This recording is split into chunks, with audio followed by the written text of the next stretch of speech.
এবারে নজর রাখবো অরুণাচলের দিকে। অরুণাচলে সকাল 8টা 31 মিনিটে ফের ভূমিকম্প হয় এবং সেই ভূমিকম্পের আতঙ্ক কিন্তু বিরাজ করছে। সকাল 8টা 31 মিনিটে ভূমিকম্প হয় অরুণাচল প্রদেশে। রিক্টার স্কেলে ভূমিকম্পের মাত্রা 3.5 বলেই জানতে পারা যাচ্ছে। এই নিয়ে জানবো বিস্তারিত। আমাদের সঙ্গে যুক্ত হয়ে গেছে প্রতিনিধি শেখ মনিরুল। মনিরুল, আজ ফের অরুণাচলে ভূমিকম্পের আতঙ্ক এবং এখানে ক্ষয়ক্ষতির কি পরিমাণ এবং স্থানীয়দের মধ্যে আতঙ্ক কতটা বিরাজ করছে?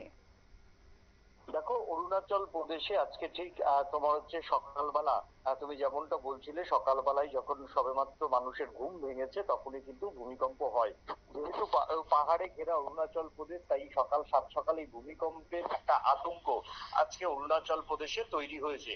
তবে সেই ভূমিকম্পের তীব্রতা খুব একটা বেশি নয়। যেটা জানা যাচ্ছে যে ইস্ট কামেঙ্গে জেলার আর অরুণাচল প্রদেশের সেখানে ভূমিকম্পের উৎপত্তি স্থল ভূপৃষ্ঠ থেকে প্রায় 5 কিলোমিটার গভীরে এই ভূমিকম্পের উৎপত্তি স্থল। এবং সকাল 8টা 31 মিনিটে ভূমিকম্প হয়। তবে সেই ভূমিকম্পের তীব্রতাতে খুব কোনো ক্ষতি হয়নি বলে জানা গিয়েছে। সেখানকার মেট্রোলজি ডিপার্টমেন্ট জানিয়েছেন যে ভূপৃষ্ঠের 5 কিলোমিটার গভীরে হওয়ায় এবং তীব্রতা যেহেতু খুব কম ছিল, সেহেতু কোনো ক্ষয়ক্ষতি হয়নি। সাধারণ কিছুটা আতঙ্ক তৈরি হয়েছে। তবে আফটার শক এখন আসে কিনা সেটাই এখন দেখার বিষয়। ধন্যবাদ মনিরুল।